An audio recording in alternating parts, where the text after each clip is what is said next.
What's up, Squid Boys? Today I decided it was a perfect moment to see nearly all the mistakes a Supremacy 1914 player would make. Let's talk about what inspired this. So you could see that I've just taken this area. You can see the smokestack rising here. I attacked from the north. I destroyed the defenses here. The human player is retaliating. He had one army group here. I didn't record it, and it's already been beaten. But you can see he's sending two groups here and another group here, and they're moving in single file. Now that's problem number one. You can see also this is moving. So he's probably all just moving to this point. In a World War I game, defense is king. Let's get into why this is wrong. So number one, he's attacking in waves. By attacking in waves, you are splitting up your strength between the group. Here's this group, and it's about 70 attack, and I have 151 defense. Now he needs to stop doing that because this group here also has 43 attack. So what's going to happen? So he's going to move here and pretend they make it at the same time, just to irradiate this point clearly. Pretend they're like only a few minutes apart, like 2 minutes apart.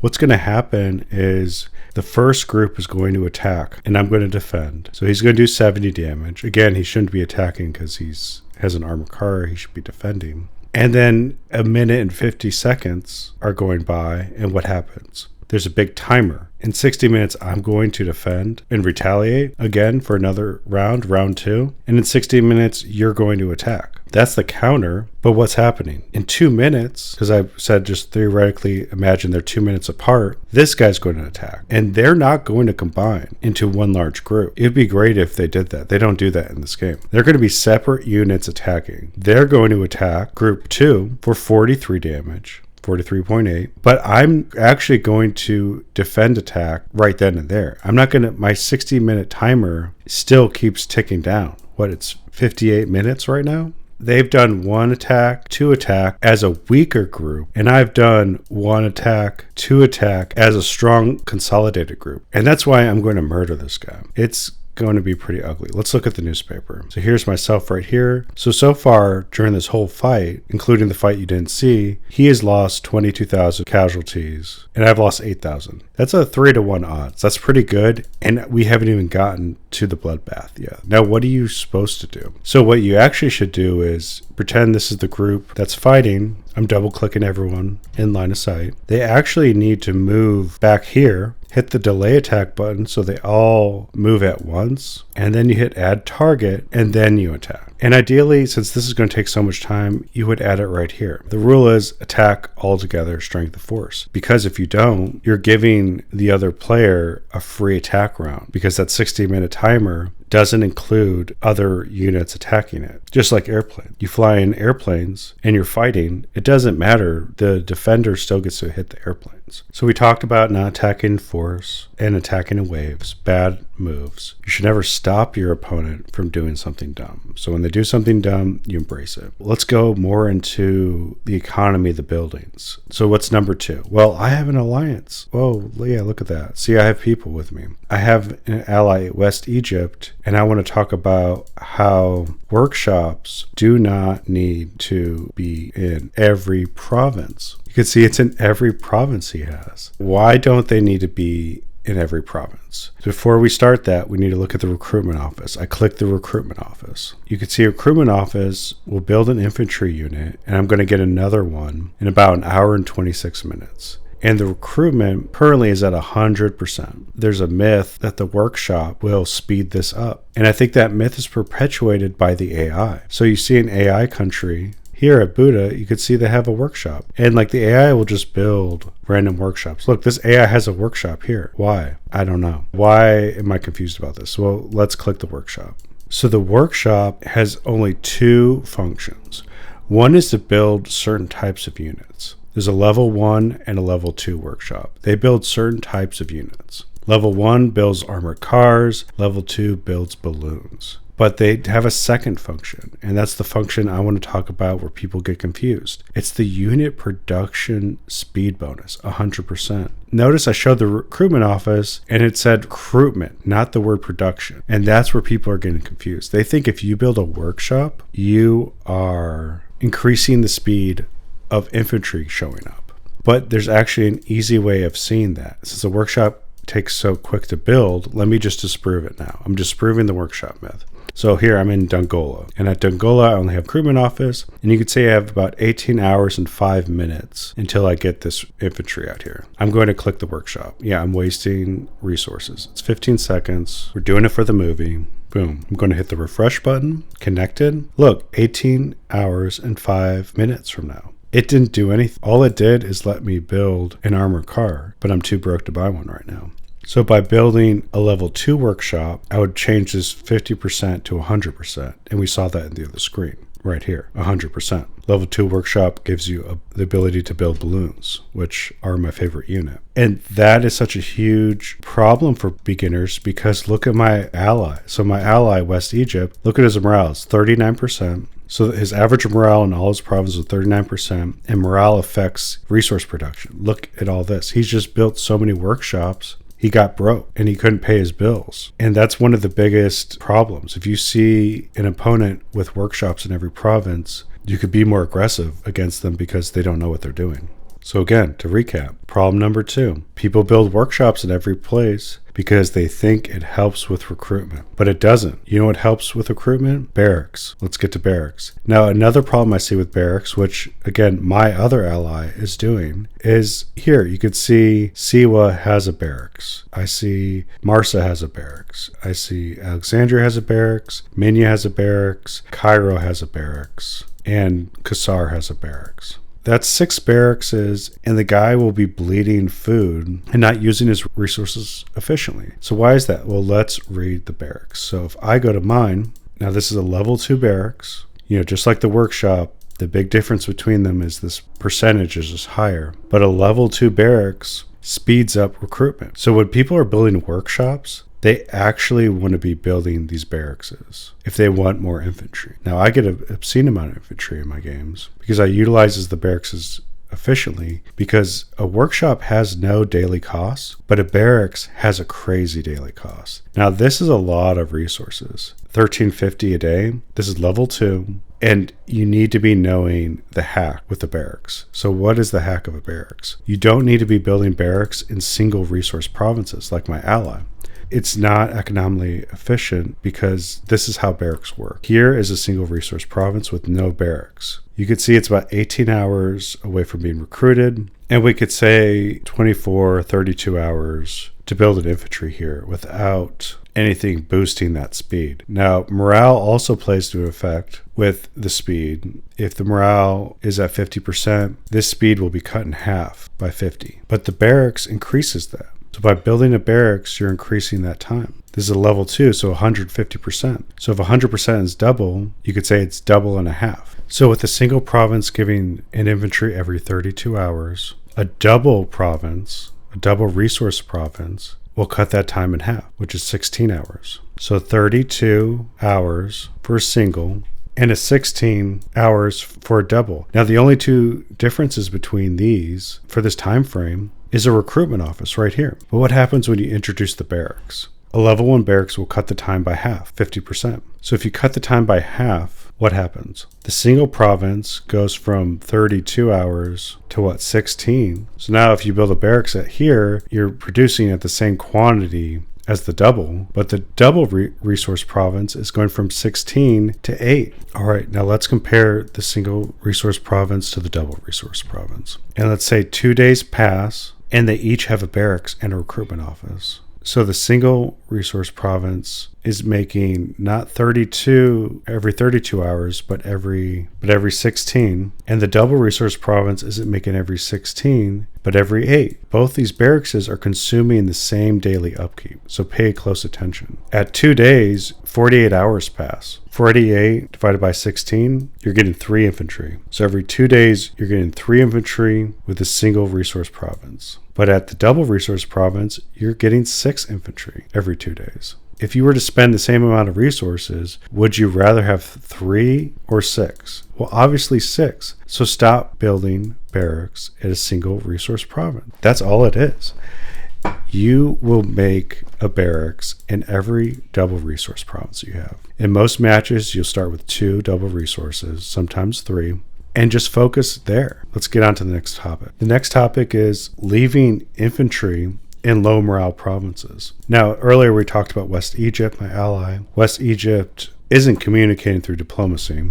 When I started my invasion of my enemy here, he consolidated his troops here. You could see him moving right now. Let's look at that. You see them moving. Again, he's not at war, but he's moving to what, a 27% morale province, and he's doing nothing. Now, why is it bad to sit a bunch of infantry at a low morale province for no reason? Well, number one, you're wasting your time. But the more important reason, number two, is infantry, as you can see here, they're injured. Again, he's not at war. Move their health points based on the morale at day change to the province that they're sitting on. So here's infantry, here's their special skill, and you got to read it. Hit points match province morale on spawn. Hit points gravitate toward province morale over time. Hit points gravitate toward province morale over time. Having a bunch of infantry that, we'll just say in this example, are 25%, is 25% strength. Like, you pretend this was 8 infantry, 200% infantry can take all these out. That's why you're losing a bunch of infantry, because you're not playing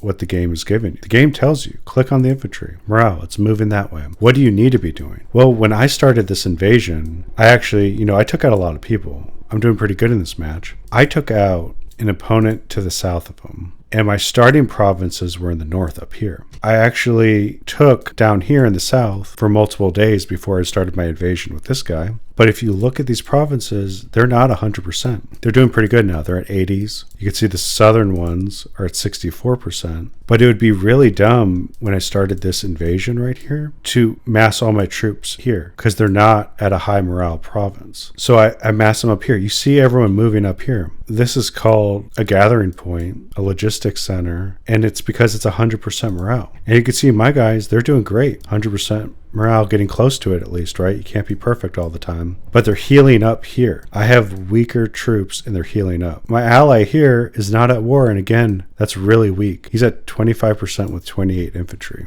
I know you love math, but that's the equivalent of about 7 infantry. So your 28 stack would get decimated by my 12. Now, I'm not planning on betraying him. He's pretty much betrayed himself. But morale is a huge factor. Infantry are the bulk in World War I, and this is a World War I game. You're always going to have an obscene amount of infantry. I mean, I'm at day 10, and I have 229 infantry. And by clicking all of them, you could see they're all pretty healthy, because I invade and run back up. I'm trying to keep them healthy in my 100% morale provinces. So over time, they're always keeping their strength up. So if I ever have to invade someone, they'll be fighting at full strength. Next, we're going to swap things up and go to the resource bars. Now, the resource bar deals with your daily consumption. And so my ally here is dying by himself because he is consuming more resources than he's producing. Now, what do I mean by that? Well, if you look at my coal right here, you'll see that I'm negative 21 an hour coal. Now, pretend I was 0. That means I'm negative that resource. And my entire morale structure in my provinces are going to go south. They're not going to go to 100%. They're going to trend towards 0%. It's not going to be that dramatic, but it builds up over time. And if the provinces lose more morale, like here, they're going to produce less resources. And when they produce less resources, the problem of being bankrupt on coal or steel or fish compounds worse and worse. You let me play this character, this ally, I probably couldn't save myself from his situation. He's that terminal. 39%, what's going on? Now, how do you get away from that? Well, let's click at a province. So every province consumes 2,400 resources. If you were to add up all these resources, excluding the money that's on the bottom right, it would equal to 2,400. And each group, take a frame because I'm moving, I can't make a screenshot of this, is 800 of all 3 resource types. So energy, materials, and food all will make 2,400 resource consumption from each individual 800. So here you can see on the bottom, because I just recently took this, here my daily production is 2,200 wood. But I just told you it's always consuming 2,400 resources. So I'm losing about 150 resources net from owning this province. And it's at this high morale. Right, that's crazy. So you can see how my ally is terminally dead. I don't know how he's going to get out of that. Probably not aware of what he did. But how do you mitigate that in the early game? Well, you go to resources. We have the daily consumption, right? I just told you each province consumes 2,400 resources, but you move this slider. So see my energy, I have some negatives. I would try to get them all positive until I understood this game more. Now, that's as close as I can get. -9 isn't bad. But in the early game, you need to do that right away because you're not going to have every resource.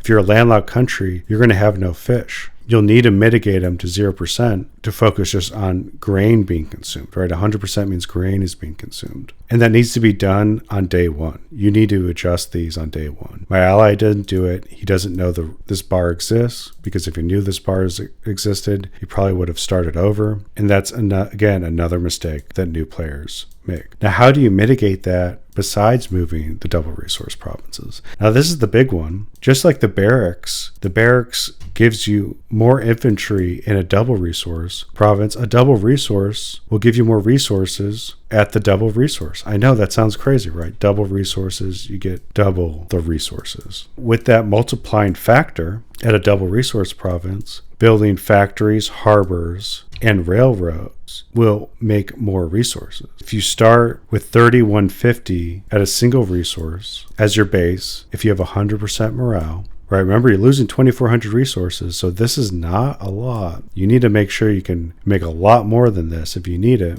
Industrializing at your double resources will compound the effects of what I'm about to show you. Now, what is that? It's the harbors. You click the harbors, what is it showing you? Well, the thing you need to focus on right now is resource production, 25%. If a single resource province is giving you 3,150 at 100% morale, a double resource province is giving you 6,300. They're both consuming 2,400 resources. So math tells us the double resource province is making an obscene amount of resources. You multiply the 3,150 by 25%, you're going to get close to 4,000 total resources. You could say about 700 extra resources because you built a harbor that you gain every day. But at a double, you're making 7,875 resources, netting 1575 a day. We could just say it's double. Everything you do at a double resource is doubled. Wow, you don't actually have to do any of this math, just like follow the double resources.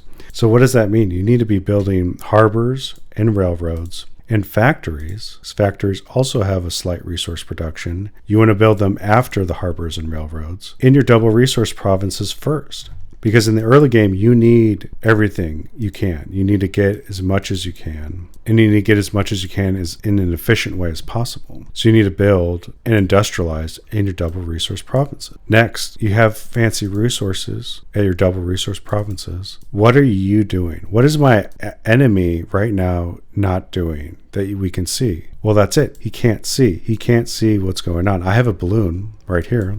And this balloon can see perfect vision here and shadow vision right here. I get to see who's showing up. Where his vision right here, let's pick this unit. If you count it towards how my balloon is, it's this far apart. He's probably only able to see this far apart. So he doesn't know if I'm building up troops and massing them here to assist my army. He doesn't know anything. He doesn't know what my units would look like if his units weren't so close to me already. And balloons give you such great line of sight, and they can let you predict. So you can see I have a balloon with this army here, and you could see I have a balloon with this army right up here. And you could see to my east, I have balloons seeing who's going to invade me next, right? I can look out and see if someone's coming. And if someone's coming, then I can divert infantry and move them to defend much quicker because I have double the line of sight. Balloons is not used by new players. If you see someone with balloons, you know they actually understand this game. Last point. This is the last big point that I wish people would utilize. It's combat related.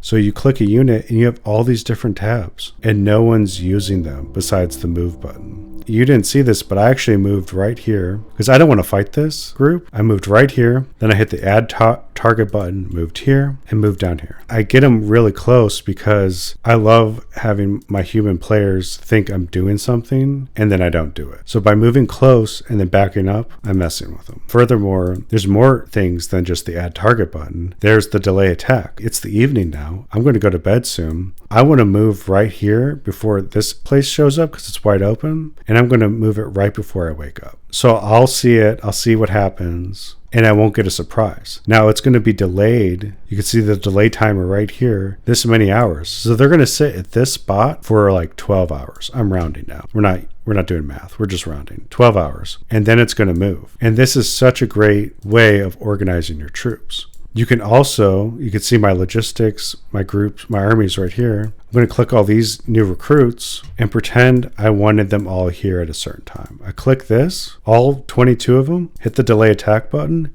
It's going to automate the perfect time for them all to arrive at the same spot, just because I click them all in their different various locations.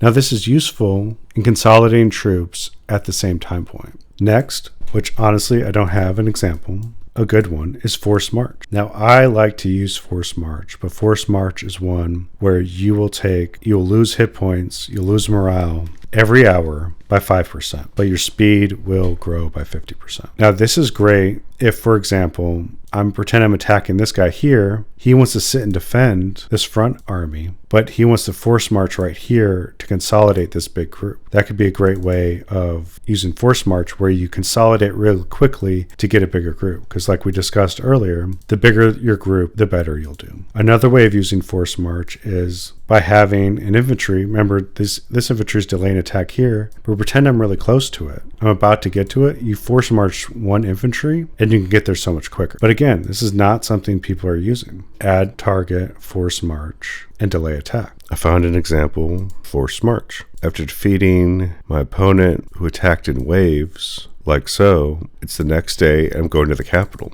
You can see here, I'm arriving at the capital in 3 hours and 15 minutes. Day change is 3 hours and 4 minutes. I'm not going to get there before day change. So what I'm going to do is going to grab one infantry, move them separately, and hit the force march button. He'll get there first. This will also make this army, because they move differently on different lands, they move at 100% speed in my land, and they run at negative 65% speed at the enemy's land. And this is a way of using force march. All right, that's my rant. This was a great opportunity for so many different problems, so many different examples. If you stop doing these, you'll do so much better. You still need to understand how to do the base game, but I have videos on that, and I'll talk to you Squid Boys later.